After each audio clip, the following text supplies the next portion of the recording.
not just in the U.S., but basically across almost the entire Western world, we're immersed in a greater depression. There's no economic growth of any kind.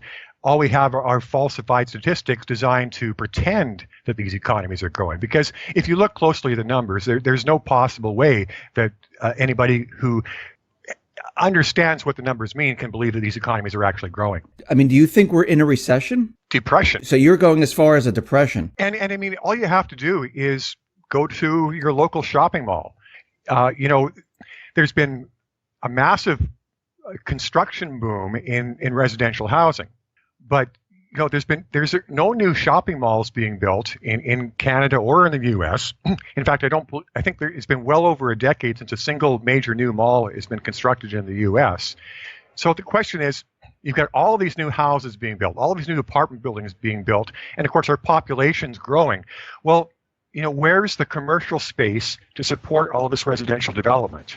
It isn't there. And I mean, sure, the media will talk about, growing online sales, but if you look at the numbers there, once again, it doesn't add up, because even with all of the quote-unquote massive growth in online sales over the past decade, online sales still account for less than a quarter of all retailing. And I mean, so this is still a small minority of the retail sector, and it doesn't explain, why supposedly growing economies don't require any more commercial shopping space. And it's very interesting when we're talking about retail and things like that. I saw on Yahoo News where they're saying the retail apocalypse has hit, and they're saying that starting in 2017, going the first half of 2017, there's about 3,500 stores that are going to be shutting down. And we know Sears, JCPenney, Payless is going to be closing down 1,000 stores. So we definitely see that things are deteriorating very, very quickly, because they're just talking about the first half of 2017 and having so many stores shut down, which means that there's going to be a lot of people unemployed, which means where do they find work? I mean, this whole thing seems to be like it's just completely breaking down very, very quickly now. Even though the stock market's going up, the real economy seems like it's breaking down and getting worse. Beg to differ somewhat when you characterize this as a rapid change, because of course, large numbers of retail businesses don't go bankrupt overnight. That is a long-term phenomenon. So, but of course, what the media wants to do is to portray things like these as quote-unquote sudden events. So, of course, when the crash of '08 hit, that was supposed to be a surprise and a shock and a sudden collapse. Well, of course, anybody who was paying attention, noted that the U.S. economy had clearly peaked at the end of 2006, was already starting to turn lower in 2007, and by 2008 it was already in complete free fall. But yet, according to the mainstream media, everything just basically fell apart in the fall of 2008. Well, it's total fiction. And the same with this narrative about the retail sector. There's no sudden apocalypse occurring. What we've seen is a steady grind lower for the better part of 15 years. And, all you have to do is look closely at each U.S. holiday shopping season. And, every year it's the same ridiculous charade. You get to Black Friday and you get all of this ludicrous propaganda from the mainstream media about, oh yeah, it's going to be a great year. Projections are for, plus X number of percent. And I mean, every year, by the time the dust settles, it's the same thing. Retailers reporting terrible sales, blah, blah, blah. The only U.S. retailer that didn't have a disastrous shopping season this year was Walmart. Well, it doesn't mean the retail sector is strong. It means that the U.S. consumer can't afford to shop anywhere else. They have to go to the bottom of the barrel because that's the only place they can still afford to shop. So, when that's the state of the economy, there's nothing sudden about that. The U.S. consumer didn't suddenly end up penniless. This is a long, steady grind of increasing unemployment, steadily lower real wages, and of course it manifests itself on the bottom line of the retail sector. And that's why the mainstream media has been making this great effort to pretend that the retail sector is not only been holding its own, but actually growing in recent years. And I mean, that's the most ludicrous part. You have this ridiculous narrative, oh yeah, there's been this 8-year recovery and the retail sector has been strengthening for 8 years, and now we're going to have this apocalypse. Well, how does that make sense? Of course it doesn't make sense. No, it really doesn't. I wanted to get your take on what the Federal Reserve did, because when Trump was elected in November, in December, they decided to raise the interest rates by 25 basis points. Then they decided to raise the interest rates again, another 25 basis points. And they're expecting to raise it again, maybe a second time, or actually a third time, a fourth time. Is this the right time to start raising rates? Well, it is if you want to create a good crash. But I mean, of course, there's two ways to reply to a question like that. The first, the more longer term way of looking at this is that our interest rates have been recklessly low for way too long, lower than any other time in our history, and left there. And I mean, that is total insanity. If it could ever be a good idea to do that, we would have done it before. The fact that our economies have never, our governments have never engaged in interest rate policy this reckless is because, any other responsible government would have looked at what these central banks are proposing and said, you're insane. Because, of course, the first thing you get with ultra low interest rates are asset bubbles all over the place. So, and this is the other part of the phony narrative. The mainstream media trying to pretend that U.S. equity markets aren't in bubbles, trying to pretend that real estate markets aren't in bubbles. It's ludicrous. First of all, if you have interest rates this low for this long, you must end up with bubbles. And the only reason the bubbles haven't been much bigger and already exploded is because these economies are so sick and anemic that even with interest rates pressed down to the floor, they can't generate any more activity than they have. I mean, if this had been 20 years ago and they would have taken interest rates down to even 1%, they would have had to jack them up again a year later, because our economies would have overheated such a ridiculous degree that it would have been obvious to everybody in the world that interest rates had to go higher and go higher rapidly. So what have we seen instead?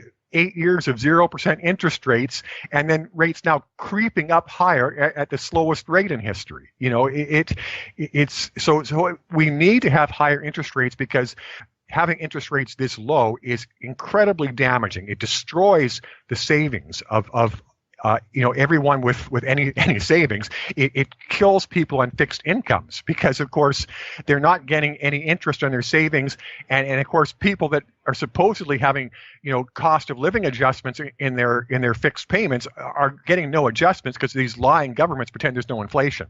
So, anybody and everybody on fixed incomes is getting totally annihilated economically by what's been taking place over the past 8 years. So for those people alone, interest rates need to go higher. But for the economy as a whole, obviously, you don't wait until asset bubbles have spiraled to reckless levels and then say, okay, well, now is a good time to start raising interest rates. Well, no, the good time to start raising interest rates was 5 years ago. So, that's of course the crux of the matter here, is they're starting to raise them much too late. And what happens when you start to raise interest rates much too late? Well, just look to what happened in 2008. Of course, the Federal Reserve started raising rates too late at the end of that cycle, and it ended up precipitating a horrendous crash.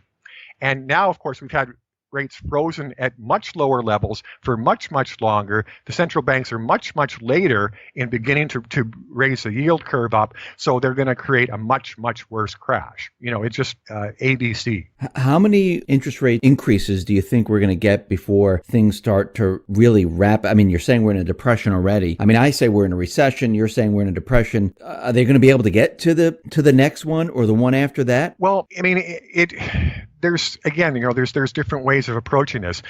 I'm pretty sure that we've discussed in some of my previous appearances the insanity and fraud in our monetary system, and specifically when a 0% interest rate is by definition, it's fraud. There's no such thing as a 0% interest rate.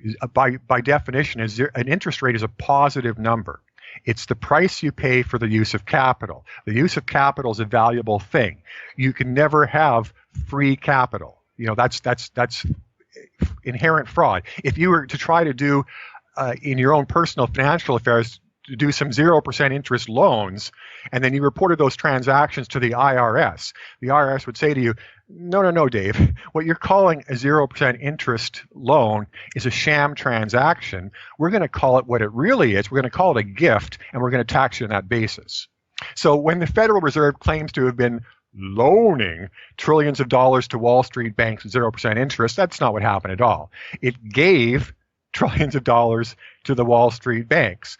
And so that leads us to the second part of the fraud, fractional reserve banking. So the current level of this fraud is that Western banks are allowed to lend out $35 for every dollar they actually receive.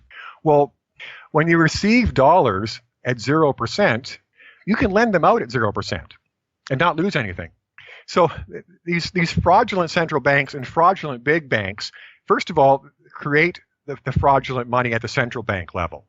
Then they give the money to the big banks, and then the big banks can loan, quote unquote, that money back and forth between each other at 0%, except at 35-to-1 multiples. So if you take even a chain of 3 banks doing this, they can legally counterfeit $1 quadrillion. So if you consider the big bank crime syndicate sitting with literally infinite amounts of legally counterfeited money, if they choose to leak some of this into our economies, they can prop up these train wrecks, for almost as long as they want. I mean,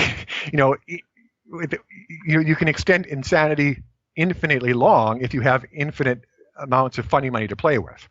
So, but I mean, then it just becomes a matter of when does the disconnect become so great between what's actually taking place in the economy and what our governments are reporting on their balance sheets that everybody says, well, there's something very fishy going on here.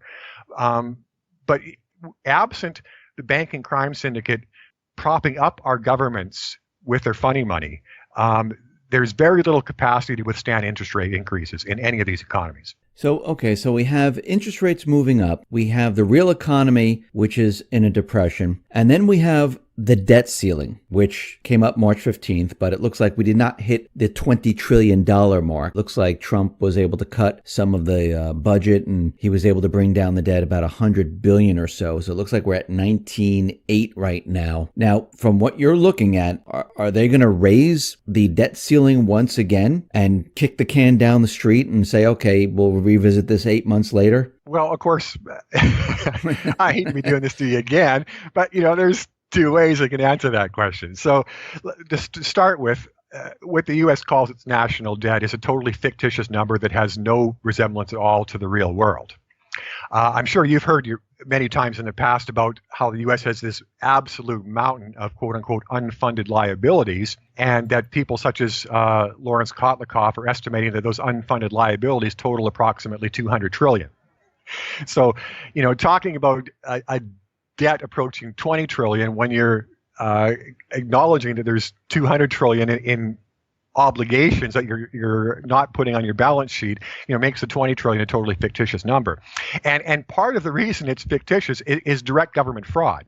And I don't know if your audience is familiar with this, but one of the devices the U.S. government has used to cook the books, and this goes all the way back to the Clinton years, is borrowing from itself.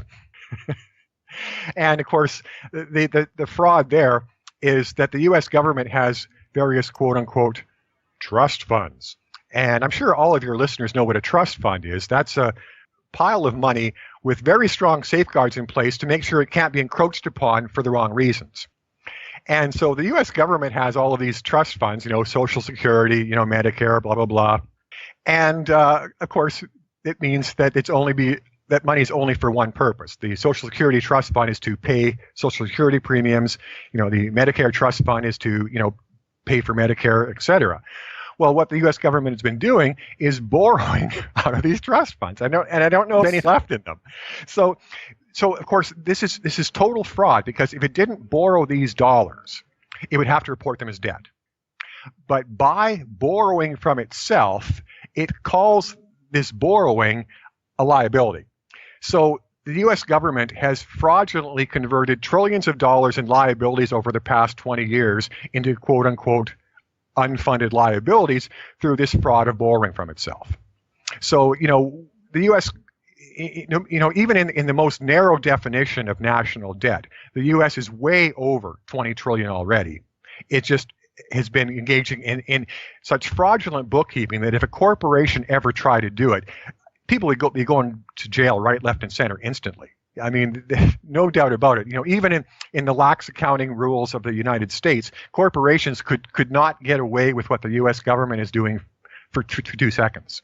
It's total fraud. So, but to get back to the original question, well, of course, they're going to have to continue to raise the debt ceiling. I mean, there's only two choices: raise the debt ceiling or debt jubilee. And debt jubilee means we wipe all our debts clean, and the banking crime syndicate no longer has this debt chokehold over all of our nations.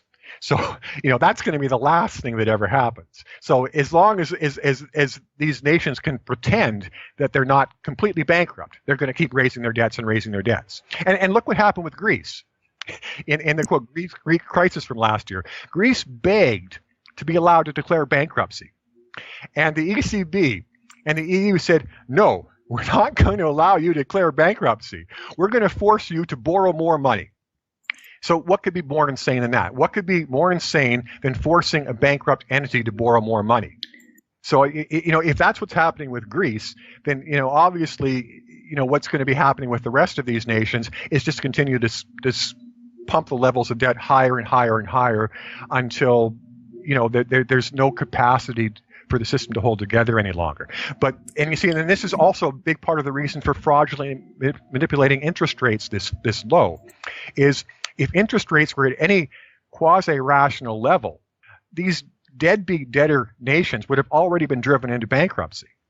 When Greece declared bankruptcy for the first time in 2010, it happened after the banking crime syndicate drove its interest rates up to 30%. So, and I mean, it was ridiculously bankrupt. It defaulted in 75% of its debts in 2010, and 2 years later, it was already bankrupt again. So, with the U.S., I mean, if it was forced to pay a market rate of interest on these massive debts where there's no prospect of ever repaying them, the U.S. would be paying, 8, 10, 12% interest on its own debts, and it could handle that for about 6 months before the whole economy would blow up, at the most. And that's assuming that, of course, the banking crime syndicate doesn't, flood its funny money in there to prop it up. So this brings me to your articles that you wrote when the tidal wave hits, and you wrote a 3-part series, and you're saying that a disaster is coming. We're in a depression right now, but the main disaster, it's heading our way. Can you just break down, I'm not saying go through each one of your articles, but break down, summarize what you think is going to happen? Well, the first installment of the series was devoted to just pointing out how we have a number of massive economic problems that are all much worse than any other time in history, and simultaneously. So we've had, serious problems in the past, and we've had serious unemployment problems. We've had, debt and deficit woes at various times. We've had horrendous asset bubbles at various times, but we've never had all of these things all together and at the worst levels of history, and much worse than any other level of history. Like I was saying before, our governments aren't simply insolvent; they're bankrupt. If they were corporations, they would have already been forced to declare bankruptcy. So that's strike one against us. Strike two are these ridiculous asset bubbles, and of course we've dealt with that. Put interest rates at ridiculously low levels, you're going to create the biggest asset bubbles in history. They're here. And there's no, and of course, because these asset bubbles are derived from these recklessly low interest rates, there's absolutely no possible exit strategy. If these asset bubbles had somehow come into being with interest rates at 2 or 3%, well then, maybe there's some leeway of pricking the bubble without some catastrophic event. But when you have interest rates pressed down to the floor, and basically that means like the accelerator pressed down to the floor in our economies, and you leave the accelerator at the floor for 8 years, there's no easy exit from that. Imagine being behind the wheel of a car, just having your foot pressed to the floor for 8 years. Well, long before you get to 8 years, you're going to crash into something. There's no way you could ever drive full speed for 8 years. So I mean, that's strike two, is the asset bubbles. And then, the other side of things is we've got this horrendous combination of the worst structural employment in our history and the lowest wages for our workforce. The disconnect between rich and poor has never been this great. They talk about it being similar before the crash of 29, but it wasn't this bad. So, and of course, that's another cause for the crash of 29, the huge disconnect between rich and poor. 2,000 years ago, Greek philosopher Plutarch wrote that an imbalance between rich and poor is the oldest and most fatal ailment of all republics. So 2,000 years ago, it was already old news that the fastest way to destroy an economy was to let the rich people hog all the money. So, our ridiculously insane, extreme, ultra-extreme right-wing governments have been doing everything possible to funnel all of our economic wealth into the hands of the top 1% for the past 15 years. Well, where is that going to lead? Well, just ask Plutarch. He knew the answer to that 2,000 years ago. None of the clowns in the mainstream media know the answer to that today. When this tidal wave hits, when everything starts to really fall apart, are we looking at a similar situation that we had back in 2008 or maybe back in 1929? Or are we looking at something completely different? And if you can, if you have the answer to this, what is the everyday person? What are they going to experience? I mean, people have their pensions, people have their savings, people are working in their jobs, people go to the grocery store. People are living their everyday lives. How much of it is going to change? Ultimately, as I was saying before, we are going to be forced into a debt jubilee. The government debt levels, the corporate debt levels, the personal debt levels are way beyond the point of these debts ever possibly being retired and repaid. That can't happen. So when the debts spiral out of control, there's only one answer. And I mean, that's been the answer for more than 2,000 years. And, at one time, debt jubilee, in Christian, back in the ancient Christian times, debt jubilee was a phenomenon they had every 20 years or every 50 years. And it was scheduled because the idea was, well, that's how long it takes us to go insane and blow ourselves up with debt.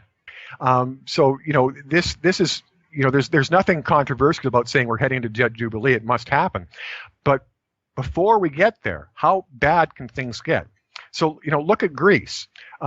Greece has been when the government was still honest before the bankers got to their current government and corrupted them and got them to accept all this new debt and accept all the other economic crimes against humanity that are being posed on Greece. Greece, its economy is destroyed. It has an unemployment rate of I believe more than 20. The official unemployment rate is more than 25% for the broader population. But of course, that's the official unemployment rate. The real rate's much worse. Official youth unemployment is more than 50%. The real rate's much worse. The suicide rate in Greece is more than doubled. The economy is in complete ruins, and they're still not letting Greece, pull the plug. So this is what we're looking at for our own economies. We've got people with debt levels beyond anything that's sane. We've got governments beyond debt levels that are anything that's sane. So what are the governments going to do to forestall bankruptcy? Well, what have they been doing to date? They've been slashing social programs and jacking up taxes on ordinary people. So, what's that going to do as our economies already start to implode? Well, we've seen what that does in Europe. Their so-called austerity has not caused the slightest bit of improvement in any European economy. It's been the exact opposite. With all of these European economies, the more emphatic has been the austerity, the faster the economies have sunk. So the only economies in Europe that have managed to, not totally go into the tank are the ones that refuse to engage in austerity. Like the UK pretended to engage in a couple years of austerity. But while it was doing that, I mean, it had its pedal to the metal in terms of its monetary policy. So, it's like driving a car with one foot pressed down to the floor on the gas pedal and the other foot pressed down on the floor on the brake simultaneously.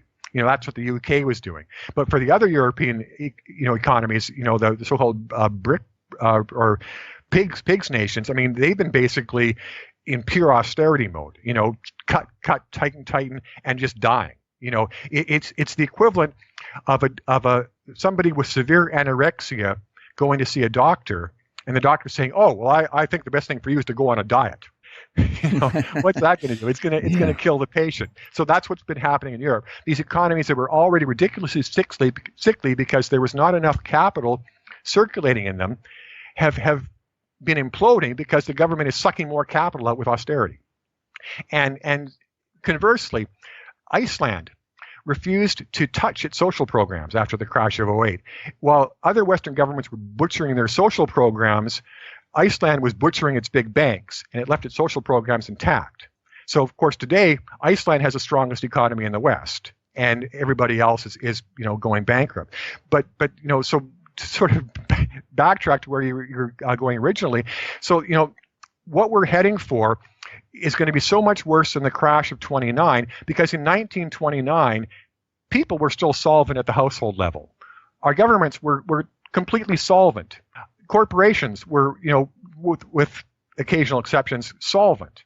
So there was a capacity to withstand a downturn, because when solvent entities, are faced with a contraction, they can cannibalize resources and savings. Well, there's nothing to cannibalize.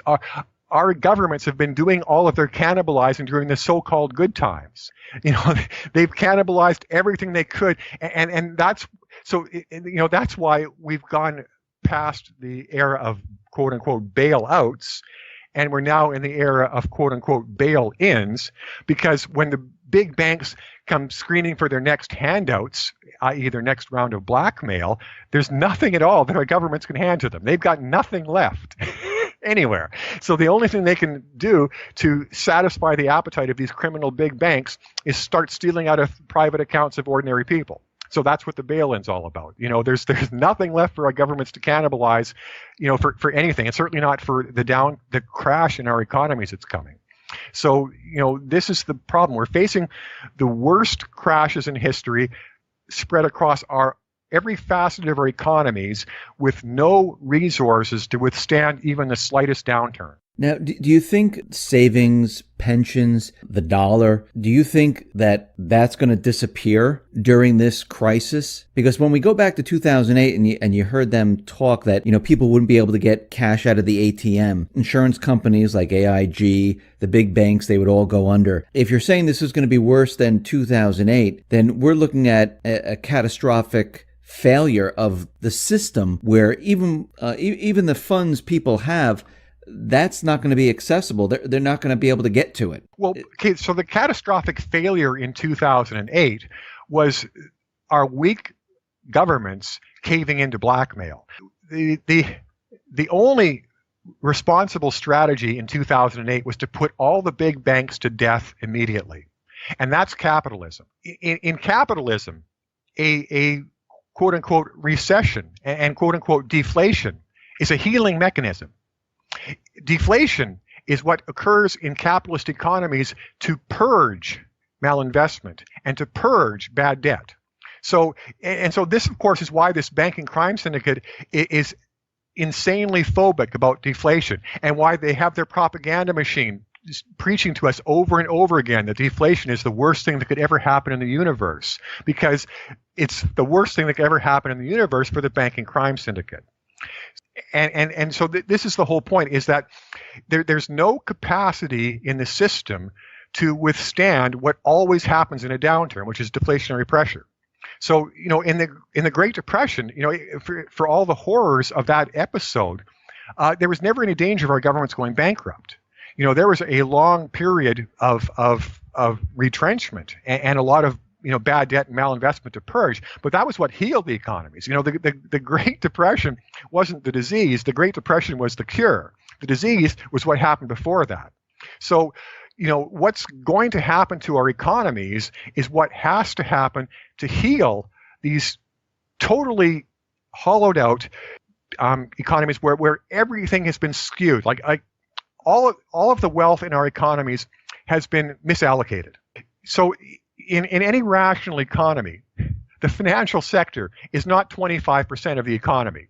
In a rational economy, the financial sector is 5% of the economy. So, so for instance, going back through decades and decades of our history, in terms of our economic policies, it was always the government's fiscal policies which are completely dominant, and monetary policy was just this tiny little influence which could, nudge the economy slightly in one direction, slightly in another. And the reason it was like that is because fiscal policy is supposed to be what dominates. In the real economy, that's what fiscal policy is, the real economy. So we live in economies now where monetary policy totally drowns out fiscal policy. And this is why you see the markets move the way they do. Real markets don't move up and down like yo-yos like our markets do day after day, where everything goes up together, everything goes down together day after day. Real markets diverge because in a real economy, the fundamentals of companies are what drive markets, not what's the Federal Reserve saying today. This is the greatest, one of the greatest indications of how perverted our economies have become is the ridiculous overemphasis on what central bankers say. Go back 30 years, and you could never find a headline about what a central banker said. And, even when the central bankers did something, it would generally be page 3, page 4. So you look at it today, Bernanke or Janet Yellen opens their mouth, and it's, a huge font headline on the page 1. It's insane. So this is the problem. The economies have been destroyed in every respect, and they're already completely destroyed. And now we're about to have the worst crash in history. So it's not like in the past where, what we would be looking at today would be the aftermath of some horrible event. We're being told that these are good times. A recovery. The U.S. economy has been completely destroyed. It's been on a steady downhill incline for 20 years, and yet, we've all been led to believe it's been, had an 8.5-year recovery. I don't want to put you on the spot here, but we're talking about this and we know it's coming. We know that a lot of this, what we've been seeing, is completely manipulated. It was a gigantic illusion that they kept most of the people in the dark of what was really going on, pretending that we were in this recovery. Here we are today. When do you think that things will start to really come down where people notice? And I'm not saying like, oh, it's happening already, because yes, I understand that, you understand that, but there's many people out there that are just completely sleeping. They don't realize, because they're looking at the stock market and they're saying, well, look, it's 20,000 points. It's going up. The economy's good. When will they start to notice that things aren't doing well? Well, I was totally convinced that the bankers were going to pull the plug last year. And I'm sure you remember me talking about that. Yes. And it was based on the previous bubble and crash patterns we've seen over the last 16 years. 8-year bubble cycle, schedule to crash, 8-year bubble cycle, schedule to crash. So we had our 8 years. I expected to see the crash again. Now, maybe that was just a little bit too much pattern repetition even for the bankers, despite being the arrogant bastards they are. But the other way of looking at this is that the bankers themselves may be scared about what's going to happen. They maybe were fully intending to pull the plug long before now, but they're getting cold feet. And the reason I say this is because one of the reasons that the bankers orchestrate these bubble and crash cycles, and there always has to be a bubble and a crash, is because after the bankers have pumped up their asset bubbles and equity markets, to a certain level, there's no more money for the crime syndicate to make. Pumping the Dow up to 40,000 isn't going to make much more money for them. Because to get it to 40,000, they're going to have 90% of the money to pump into the markets to get to there is going to be their own money. So you don't make money by playing with your own money. That's not how criminals operate, not how gamblers operate. You make money by scamming other people, letting them play with their money. So this is why it's necessary to schedule a crash, take the markets down, reset them at a low level, and then start another bubble and crash cycle again. And of course, the extra advantage for the banking crime syndicate is that since they are in total charge of this quote unquote business cycle, and they know when the crash is going to come because they are going to trigger it themselves, they can place their short bets well ahead of everybody else. So they make monstrous profits on the way down, just like they made monstrous profits on the way up because they knew what this was going to happen, and they placed all their long bets ahead of everybody else. So when you manipulate the markets in this complete manner, and you can always place your bets ahead of everybody going in either direction, it makes no sense at all to have the markets run in one direction for too long. So we're way overdue for a crash already. Is it going to happen in 2 days, 2 weeks, 2 years. You would have to be a fly on the wall in one of the bankers' meetings to know that. Let me ask you this: how long do you think this period of time where we're in this, I guess we'll call it a Great Depression, a collapse scenario? How long do you think it will last? Maybe the better way of approaching that is rhetorically, and my question would be, what is ever going to lead these economies out of the crash that is coming? And I mean, because of course, this is going to start sounding insane to some of your listeners, but I mean, I've been contemplating scenarios that go literally to, a road warrior sort of level. Because I mean, this is the sort of level of destruction that we are seeing economically.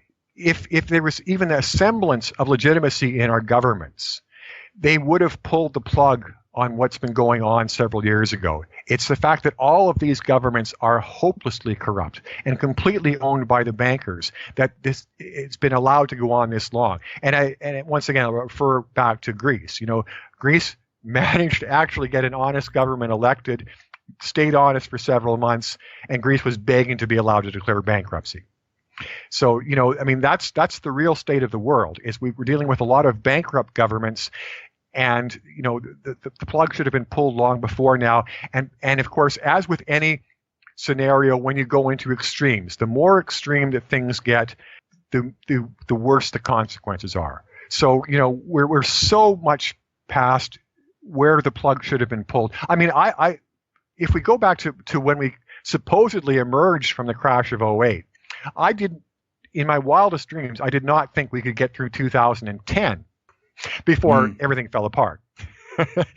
But the old saying, in markets and even in economies is that trends always continue, much beyond when any sane person thinks they should come to an end. So, I mean, going back to my original question, I mean, do you think this is going to be like a 3-month, 6-month, 8-month time period before things start looking better? 5 years, 10 years, 20 years? Really? That long? So, and a good way of looking at this is the real estate markets.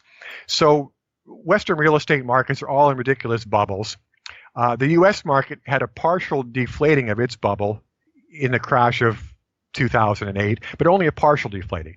When U.S. house prices dropped on average by 30%, they needed to drop by 60% to take them back to rational levels. And we can illustrate this in simple arithmetic, because there's a very simple relationship when it comes to housing, and it's basically that housing prices and incomes must always be parallel over the long term. Well, if you look what's happened over the 20 years, housing prices have been on the steepest incline in the history of our societies, certainly in our lifetime. Wages have been flat. So, we've got this ridiculous disconnect that's way, way wider than any other time in the history of our economies. And we've got this disconnect during a time of massive unemployment and wage depression. So, it's not even like that, the worker's been holding his own over this 20 years. The average worker has been sinking. So it's not even like the housing is going up and the income curve is flat. It's housing is going up and the income curve is descending. So, imagine, that trend going on for 20 years and a disconnect. So, once again, U.S. house prices have been pumped up off of their lows.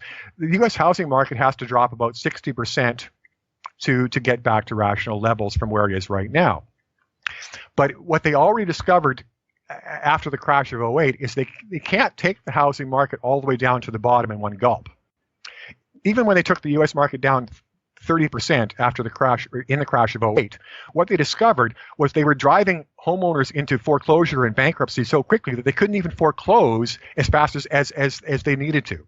So when the banking crime syndicate decides to trigger the big crash, they will have to take our real estate markets down in several stages.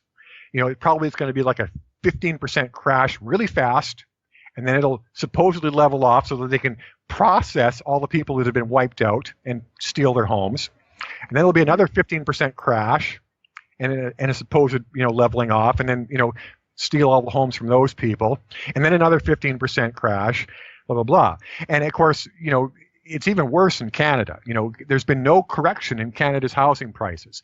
The city I live in Vancouver, it's one of the, most insane housing markets in the world, and it would be worse. But fortunately, our provincial government got cold feet, and they instituted a tax on foreign buyers, which is basically kneecapped our housing market. And Vancouver's already started to turn lower. But Toronto, I mean, it's still maximum bubble mode. And so, these markets are overvalued by a minimum of 75%. But of course, when those markets crash, as I was saying before, markets always overshoot on the way down. So, the housing markets in Vancouver and Toronto, they have to fall by somewhere in the neighborhood of 90% before there's going to be a final bottom. Wow. So imagine what that's going to do. And, in the largest population centers in Canada, when that happens, to people that have no savings and sky-high levels of debt, and their wages have been flat for years and years and years, and they're probably going to lose their job as well. Many of them are going to lose their jobs as well when the next crash starts. So, and that's just, real estate. That's just one aspect of the collapse that's going to take many, many years just to unwind. So, we can't possibly bottom and go up again in 3 months, because we can't possibly reach the bottom in 3 months or even 3 years. We can't possibly get to the bottom in 3 years. Yeah, you actually match what Cliff High, I don't know if you know who Cliff High is, but he says this is going to take about 5 years or so. And you're saying, 5, 10, it's around that same time frame. And, this is just going to be just a horrific time coming up. It really is. Jeff, I really appreciate you being on the X22 Report Spotlight. Thank you very much. Once again, how can people see your writing and see your work? My own site is bullionbullscanada.com, and that's actually gone kind of dormant because I've been doing a new gig with a company called stockhouse.com, and I do a lot of market work for that company now, write-ups on companies. And, it's just a nice change of pace for me, because I'm able to, write about good stories with various companies, as opposed to just the steady, a stream of depressing articles that I have to write when I cover the economy. But that said, I'm also still writing for sprottmoney.com. And so I put out the same sort of pieces there. And as we mentioned, that's where my When the Tidal Wave Hits series is currently appearing. And so readers can still see the same sort of work they're used to seeing at that site there. Jeff, once again, thank you very much for being on the X22 Report Spotlight. I appreciate it. My pleasure, Dave, and I look forward to being back again.